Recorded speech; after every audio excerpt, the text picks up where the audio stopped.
Get started with Hebrews chapter 12, 18 through 29.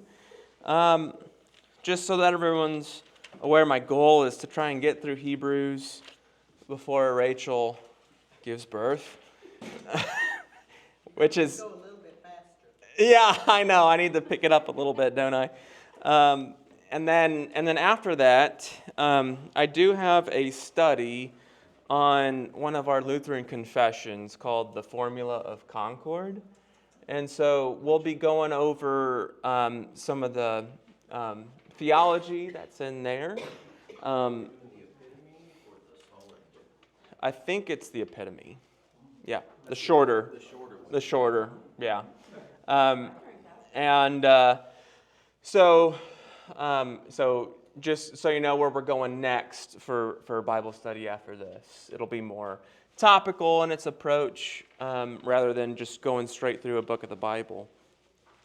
All right, let's get with Hebrews chapter 12. Let's read verses 18 through 29. I have someone read that for us. For you have not come to what may be touched, a blazing fire and darkness and gloom and a tempest and the sound of a trumpet and a voice whose words made the hearers beg that no further messages be spoken to them. For they could not endure the order that was given. If even a beast touches the mountain, it shall be stoned. Indeed, so terrifying was the sight that Moses said, I tremble with fear. But you have come to Mount Zion and to the city of the living God, the heavenly Jerusalem, and to innumerable angels in festal gathering, and to the assembly of the firstborn who are enrolled in heaven, and to God the judge of all, and to the spirits of the righteous made perfect, and to Jesus, the mediator of a new covenant, and to the sprinkled blood that speaks a better word than the blood of Abel. See that you do not refuse him who is speaking, for if they did not escape when they refused him who warned them on earth, much less we will escape if we reject him who warns from heaven. At that time his voice shook the earth, but now he has promised, yet once more I will shake not only the earth, but also the heavens. This phrase, yet once more, indicates the removal of things that are shaken, that is, things that have been made, in order that the things that cannot be shaken may remain. Therefore, let us be grateful for receiving a kingdom that cannot be shaken, and thus let us offer to God acceptable worship with reverence and awe, for our God is a consuming fire. Whew! All right, very good. So this is kind of like, again, what is the format of this letter, or this for the book of Hebrews? What is it? It's a sermon, right? At its heart, right? It's a sermon, right? And so all good sermons make their best point at the end. That's why I'm still working on my abilities. So this is kind of the main point, what we've been working towards to be able to learn and to know in the letter of, or the sermon made a letter of Hebrews, right? So this is kind of the apex of what the author really wants the congregation to know, to hear, to absorb, to realize, to be comforted by, and to come into recognition of, right? So this is also important as we'll see here in a bit, kind of the recognition of that this is a sermon to a congregation. So what else is going on whenever the people of God would meet together on a Sunday and hear the words spoken and read to them? What else would they do? Eat the Lord's Supper. Eat the Lord's Supper, right? They would eat the Lord's Supper, pray together, have fellowship together, right? So, So this is vitally important because this is the question that it's asking: what do you have, right? What do you have whenever you come to church? What do you have whenever you receive the Lord's Supper, right? How is this different than what you did have, right? So those are the kinds of questions that are being answered here in the book of Hebrews, basically saying you don't realize how good you got it, right? So let's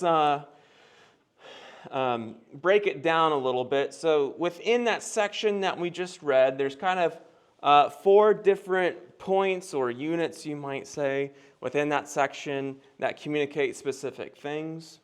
The first one, in verses 18 through 24, it's an explanation of their present location. Like, where are you? And the point is, you are in the heavenly city, the one that's been built for you by God, right? And Jesus is the one there who brings you to that city. There's also then a warning about refusing to listen to him, right, as he speaks his promises. There's an explanation of the purpose and the effect of his speaking from heaven in 12 verse 27, right? Kind of, whenever God speaks, crazy things happen, right?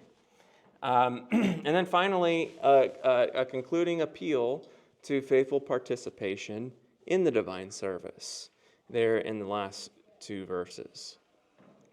So, the main points or what the author is trying to communicate is, if you look at the first of verse 18 and the first of 22, what's being communicated?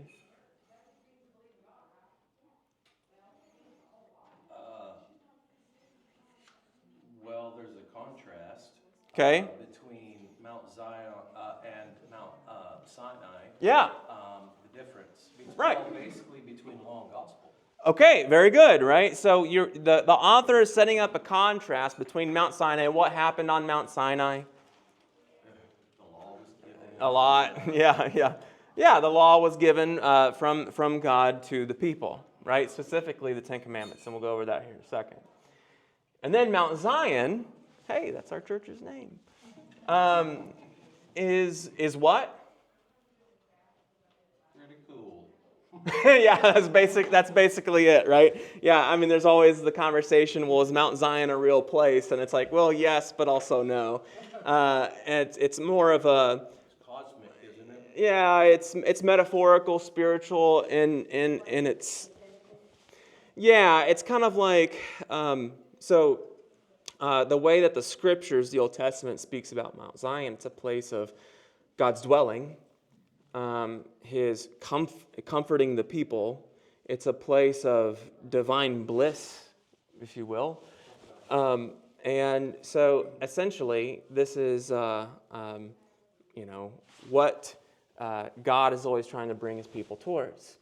But then Mount Zion is sometimes described as, being in Jerusalem. So, where is the place that God dwells with his people in Jerusalem? The temple, right? So sometimes Mount Zion can describe a real place as far as what the aim of its communication is, which is describing the physical temple. But then there's also, more metaphorical, spiritual language of describing a place that isn't perhaps something you can touch, right? Yeah. I was just going to bring up that Ezekiel 28 describes Eden as a mountain. Yeah. And mainly because in the ancient concept, gods lived on mountains because people didn't. So Yeah. obviously that's where the gods must live. Right. Live up there somewhere.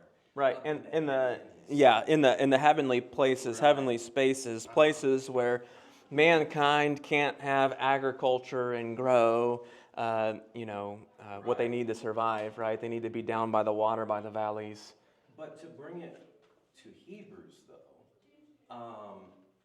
are they saying that when we, or excuse me, is he saying, whoever wrote this, are they saying that when we gather together as the body of Christ, we are basically, that is a form of the Exodus? We're entering the promised land every Sunday, the kingdom of God. I mean, yeah, I mean, yeah, I mean, I think that's not a bad reading. Well, I think of like when so when we enter the church building itself, you have the baptismal font. Here, let's not jump to the application. Gotcha. Okay, let's Okay. work our way there. Right. So, About to have a baby. yeah, so that's right, exactly. Yeah, we gotta get through this, right? So this is the main point, right? You have not come to the mountain that may be touched, right? That is that physical place, Mount Zion in Exodus, where God gave his people the 10 Commandments, right? You're not there anymore, right? But you're here, right? In the heavenly Jerusalem. You have come to Mount Zion, to the city of the living God, the heavenly Jerusalem. Okay? All right. So let's reread 18 through 21. Here, let me read it for us and just pay attention to this question. What words or images stand out to you? Okay? So starting at 18, you have not come to a mountain that can be touched, and to burning fire, to darkness, to gloom, to a raging storm, to the sound of a trumpet, and to a voice that spoke. Those who heard the voice asked that not one more word be added, because they could not endure what was commanded.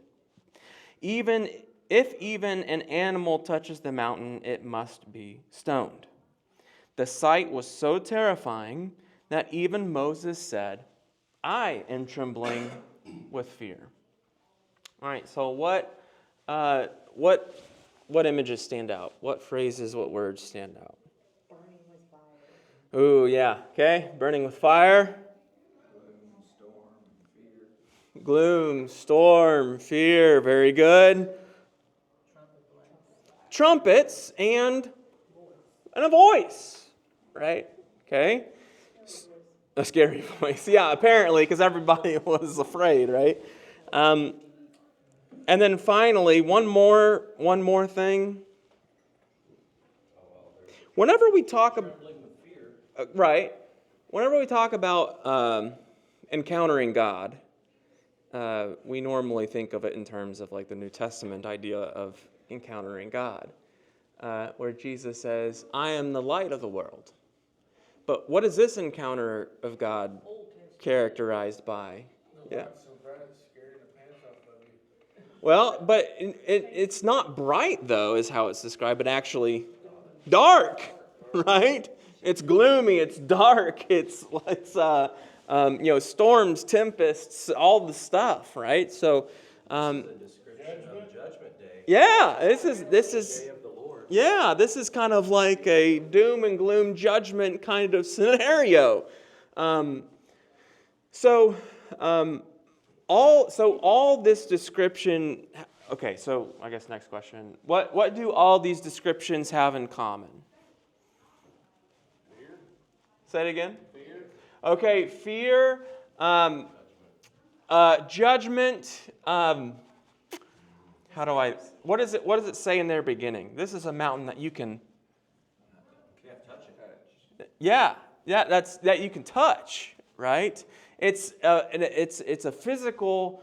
All these words, all these descriptions describe a physical reality, right? Something that you see happening to you and you fear, right? So all these things can be, engaged by the senses. Something you can see, something you can feel, something you can hear, right? The trumpets and the voice of God, right? Why do you think God appeared this way? So you pay attention? Yeah, okay, yeah, right. So, and that's kind of the application there at the end of this chapter, right? This is how we serve a God in an acceptable way with reverence and awe, right? So this is a way of demonstrating God is worthy of our reverence and awe. Scare the hell out of Yeah, right. To scare you a little bit, right? It's like, well, and it's funny because he just got done talking about the relationship of the Father to the Son, right? And I made the case that this is more about instruction rather than like, fear, discipline. But part of fatherhood is having a reverence and awe for who you are, right? As a father, instructing the children. And sometimes that might include punishment.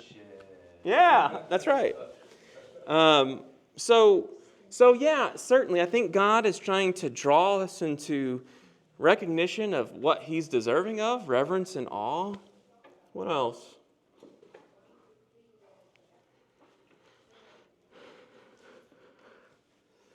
Okay, so let me give maybe some context. When did this happen?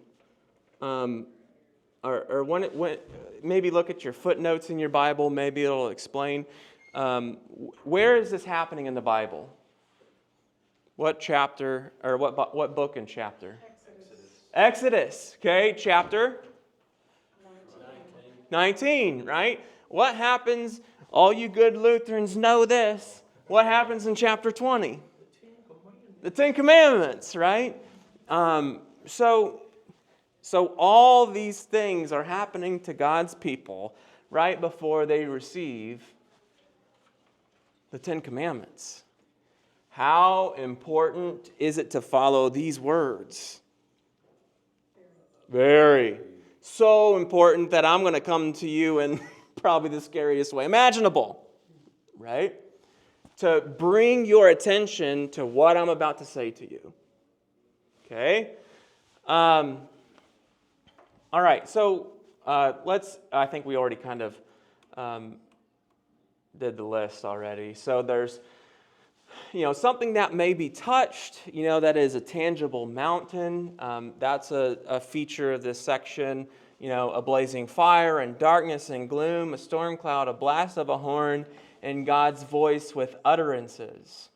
So typically, all this describes what was happening there in Exodus chapter 19. But I want to focus on these last two, right? A blast of a horn. What does a blast of a horn do in the Old Testament? I don't expect you to know a whole. Well, what is a? Signaling something's coming. Okay, something's coming. It's time to gather, right? It's kind of like the bell on top of the bell tower.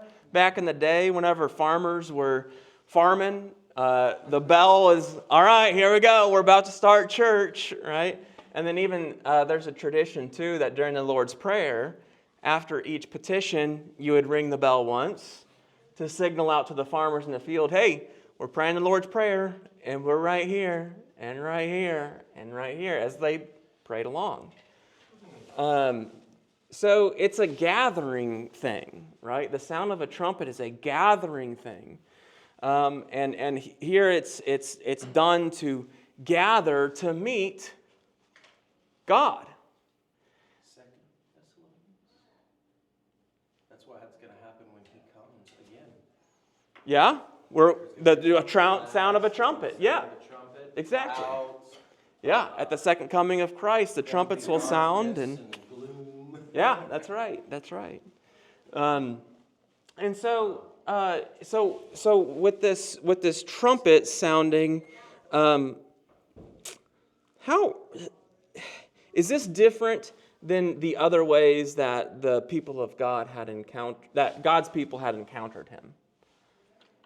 Is this a different encounter? Well, let's talk about ways that maybe prior in Exodus that the mass people had encountered God. In what ways had God come to them? Okay, well, yeah, certainly to the Egyptians. The Egyptians had the plagues, but the Israelites, Well, they didn't. Yeah, they were spared, right? The flame that they followed, Say it again. the flame that they followed. Yeah, the pillar of fire by night and the pillar of cloud by day. Very good. How else? What was given to them miraculously each morning? The manna, absolutely.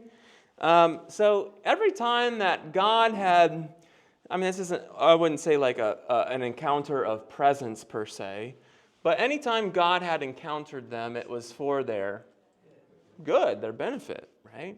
And here, right, here comes, and just like a good father, right? Every good father will, be with their kids and give them things for their good.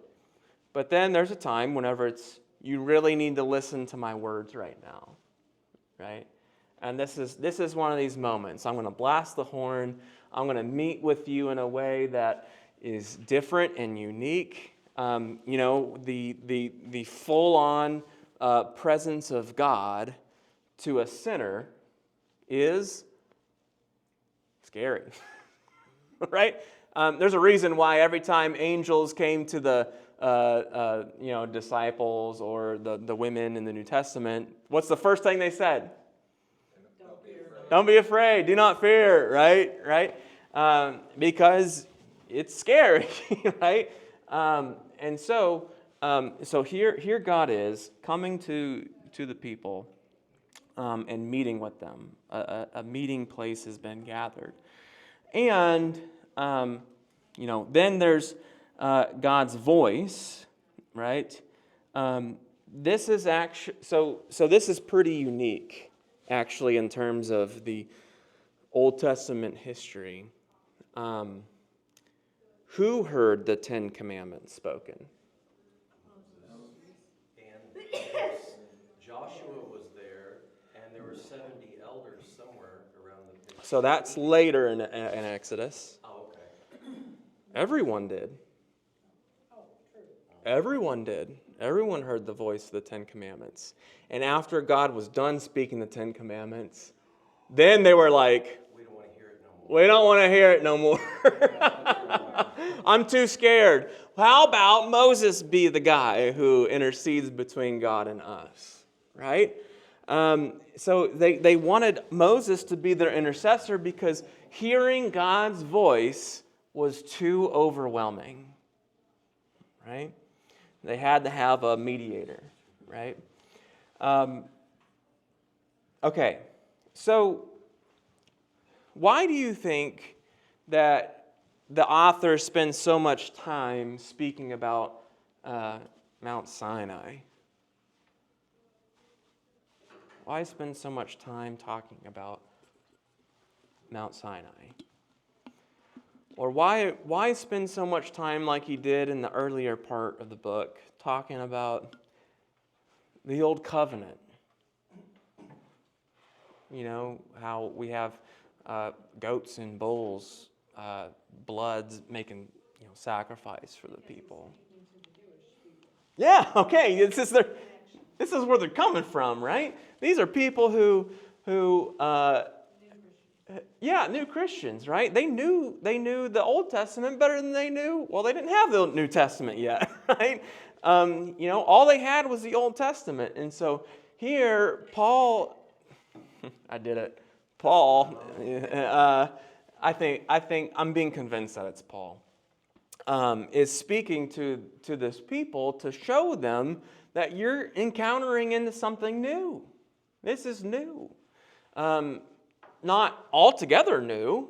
It's sourced from what's old, but it's made perfect by Christ, right? Okay, so now let's read Hebrews chapter 12, verse 22 through 24. I'll read this. So you're not there, right? You're not Mount Sinai. Instead, you have come to Mount Zion, the city of the living God, to the heavenly Jerusalem, to tens of thousands of angels in joyful assembly, to the church of the firstborn, whose names are written in heaven, to God, who is the judge of all, to the spirits of righteous people who have been made perfect, to Jesus, the mediator of a new testament, and to the sprinkled blood that speaks a better message than the blood of Abel. It's okay, my coffee was gone. Yeah, I do. Thank you. Yeah. Well, all right. So in this section, what here, let me get to the more important question. Look at verse 22. What tense is that verb? It's in the, yeah, it's a, well, Earl, what's the official? A present perfect. So describe what present perfects do.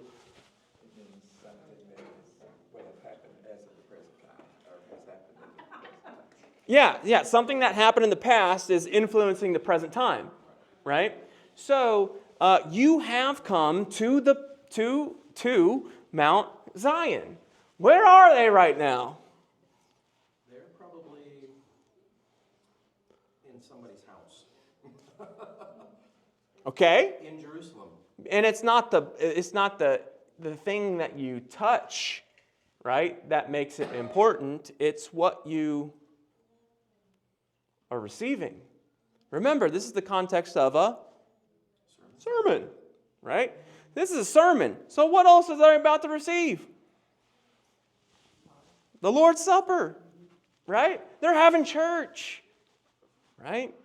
So whenever he says, you have come to Mount Zion, he's talking about church, right? So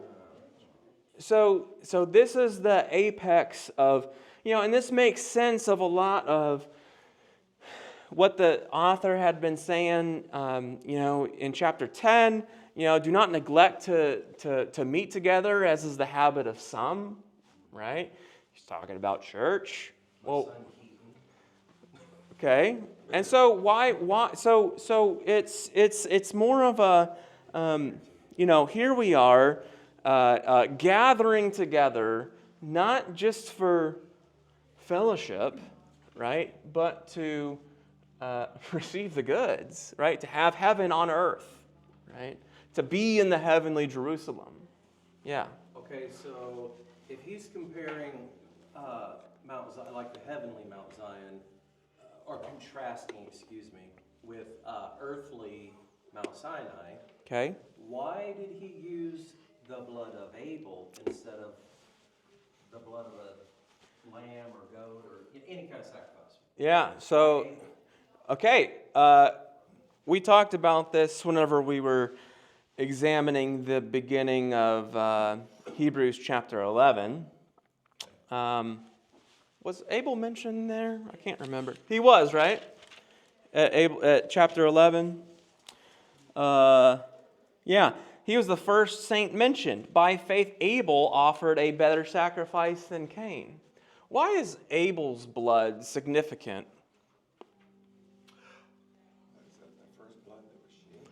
As far as we know, it's the first blood that was shed. Well, the first human blood that was shed, and he was Type of Christ? He was a type of Christ because he was innocent, right? He died unjustly. He died because his father was angered, right? So he's kind of saying, even though Abel can't save you, but this can. yeah. Is that what he's saying? Yeah, it's a blood that speaks a better message than Abel, and it speaks a better message than Abel because this is a blood that covers you, right? That's given to you, right? That's offered here in the divine service in church, right? Okay.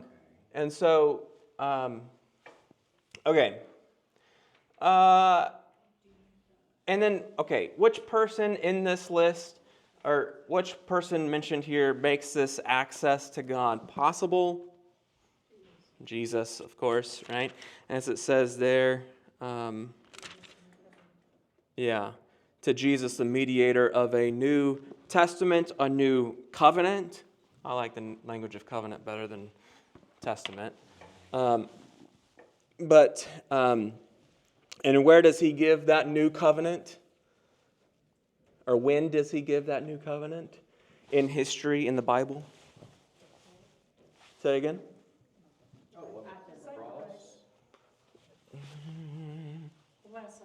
Last Supper, right? This is the blood of the new covenant given and shed for you for the forgiveness of sins, right?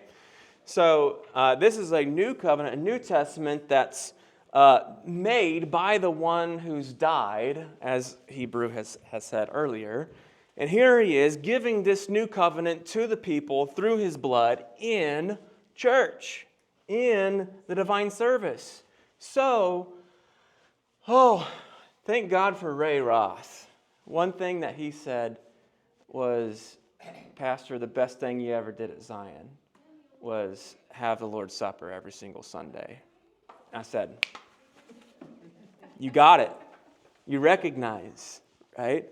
And, obviously, COVID brought that change, and that's, neither here nor there. But my concept was, if you're going to come here and risk getting COVID, which at that point we thought was life-threatening, right? I'm going to make sure to give you all the goods I could give you, right? I'm not going to hold heaven back from you, right? So that's why we have the Lord's Supper every single Sunday, because it's every single Sunday we're coming to that heavenly Jerusalem. We're coming to Mount Zion and receiving the gifts of God. When have these Christians come to Mount Zion? Oh, yeah, okay. All right. So, here's all the important features listed there in that list. You have Mount Zion, which is the mountain of God. You have the myriad of angels listed, right, to say that there's a whole bunch of mystical figures, right, that are there in worship alongside you. Is that ever mirrored in our liturgy? Oh, yeah. Where? Angels and archangels. Yeah, with angels and archangels and with all the company of heaven, right? And since we're on that... And the Sanctus. Yeah, that's right. That's in the Sanct. And then Sanctus right after, right? So then... who else is mentioned in that proper preface is what it's called. Therefore, with angels and archangels, with all the company of heaven, we laud and magnify your glorious name. And we're praising you and saying. So who else is there in worship with you? The spirits of the righteous who have died and been made perfect. Right? So, this is old Grandpa Joe who faithfully came to church, and who's now in heaven worshiping with you. He's receiving the same thing in heaven that you're receiving here. Because after all, this is heavenly Jerusalem. This is heaven on earth, right? And so I've made this point or this application before in one of my sermons. Whenever we receive the Lord's Supper, there was a situation where, this was over vicarage, someone was like, Pastor, I feel closest, or I wasn't a pastor, I was a vicar at that point, said, Vicar, I feel closest to my, deceased spouse whenever I'm at the Lord's Supper. And the pastor was there too, and he said, you're absolutely right, right? Because of this, right? You are knitted together. Heaven comes down to earth, and you're knitted together by the same benefit that you receive, Christ Jesus your Lord, right? So they're there with you. Okay, so what's the assembly of the firstborn, the sons of God? Who are the sons of God? The assembly of the firstborn. Who's the firstborn?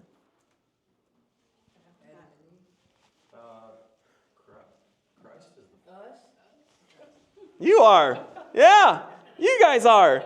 Where were you made to be the firstborn? Baptism. That's right. Adopted into Christ's own family. And gathered as the assembly of each of you are the firstborn. Because what do the firstborn receive? Inheritance. Right? So that's you guys. The judge who is God of all.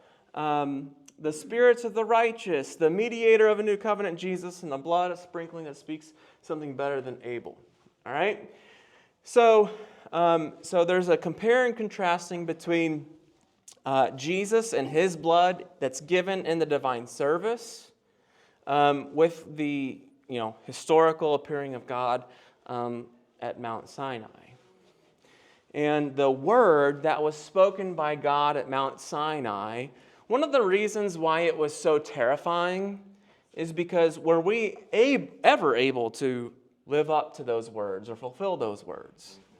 No, only Christ can, right? Shoot, guys, I can't get through a darn PowerPoint. Yeah, so how do Christians of the New Covenant get access to all this good stuff? Here, right? This is a good meme that I saw once and saved. What you see, right? Just me up there doing the Lord's Supper or whatever. But what actually happens, right? You got all the angels and archangels. You're worshiping and saying the same words of heaven, holy, holy, holy, right? To Christ, right? Who was right there. But that's very Catholic. He's not sacrificed anymore. This is true. This is true. He is the resurrected Lord, right? So what's being communicated is that as the people of God take part in the divine service on earth, they stand before God in heaven, the angels, the church triumphant, and the church militant, right?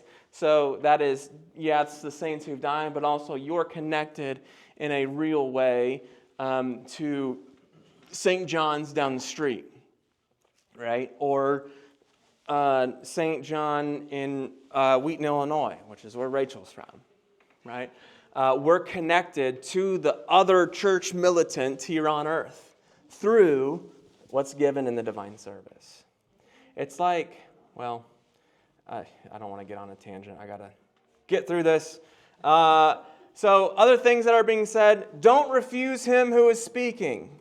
The warning is, this is a warning that Jesus gives. The penalty of refusal is worse than the Israelites who didn't listen and obey God's covenant given on Sinai, right? Because if they refused to obey something that was a covenant that was given in that way, here there's not only are we dealing with earthly things, we're dealing with heavenly realities. And if we sin against those, then it's even worse, as he says. Is this kind of like a restatement of the thesis in a way? It is a theme that plays throughout Hebrews, yeah. Okay, he says that in different way That's right. Chapter 4. That's right. That's right. Just as God's voice had trembled on the earth, right, in Exodus chapter 19, verse 18, right, it literally trembled the mountain, it actually says in the text. So now Jesus' voice trembles heaven and earth, it says. And where does Jesus speak to his assembly today? Through word, preaching, and the sacraments. Right? What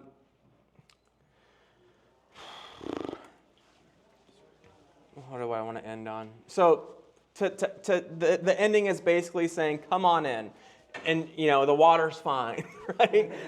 Join in, right? This is how God serves. God's people serve in a pleasing way as you are fellow priests in the heavenly city that is Zion, with grace. And this is where all your translations are wrong, or at least I think they're wrong. So what does it say? Therefore, since we are receiving a kingdom that cannot be shaken, let us be thankful, right? Or have gratitude is how some translate it. That word is charin, close to charis. They think that it comes from an irregular form of a verb, chairo, but I don't think it is. I think it makes more sense as a covenant of grace. That's the word for grace. charis is, but well, I'll explain later. Point is, I think it's grace, right? I think most modern translators have it a little bit wrong, and I think that's partly why there's the comparing and contrast of Mount Sinai to Mount Zion. Is one's a covenant given a conditional law, right, and one is grace, right? Makes sense. So, and that's how we enter into this transaction this covenant that happens upstairs by grace. We don't deserve it. Are we thankful for it? Absolutely. But but grace is the condition by which we enter into this relationship with Christ upstairs. And so, our service to God is a matter of grace given to us as His firstborn children. Okay, I made it through. Barely. Like everything else today, I'm 5 minutes late. All right, let us pray. Lord, remember us in your kingdom and teach us to pray. Our Father, who art in heaven, hallowed be thy name. Thy kingdom come, thy will be done, on earth as it is in heaven. Give us this day our daily bread, and forgive us our trespasses, as we forgive those who trespass against us. And lead us not into temptation, but deliver us from evil. For thine is the kingdom, and the power, and the glory, forever and ever. Amen.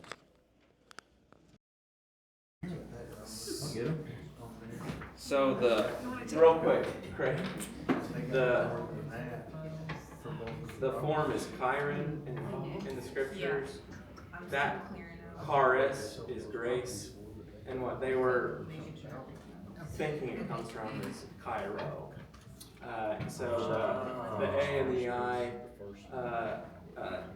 form together, or come together essentially with different accent marks. And so that's why there's dispute about it. Okay. Because I like that idea that that's actually grace, because that would make that text flow a lot. yeah, it makes a lot of sense. More sense. Yeah, that's cool. This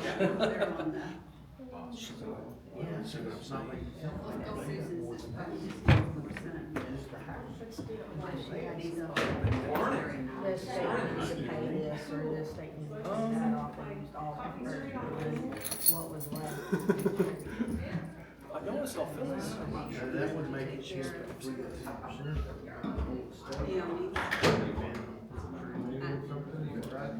want to know what I That's the number we get. I know, I do, I try to work every day. Didn't have problems.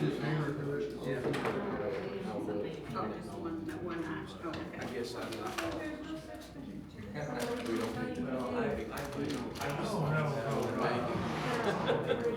because I'm not sure. I'm not sure. 3,000 or 300. Yeah, we're not gonna throw that out.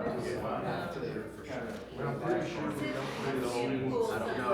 It's over a year. Yeah, there's not age in there. No, outside. Several years. That's not a big deal. That's been so this, I mean, where to have put it, so. It's the combination of the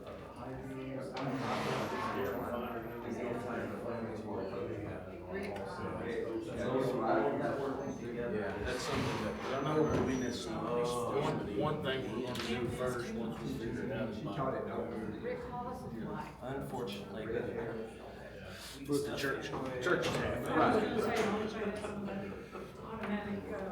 reason I had it.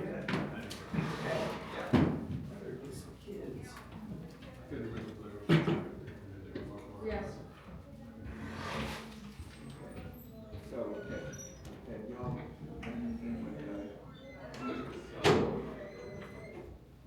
I talked to him, Tony talked to him as well, so I kinda left it in his hands.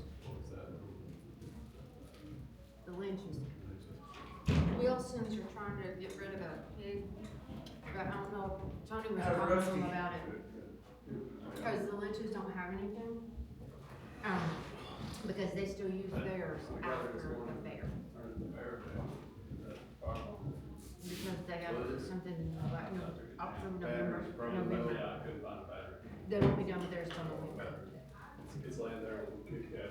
But Connie was talking to the Wilsons about one. Yeah, I haven't heard anything else about that. You know what, Mike? Make contact Michael with Ferguson and see if he'd be willing to come in and help out. I was wondering about that. He helped us out really good when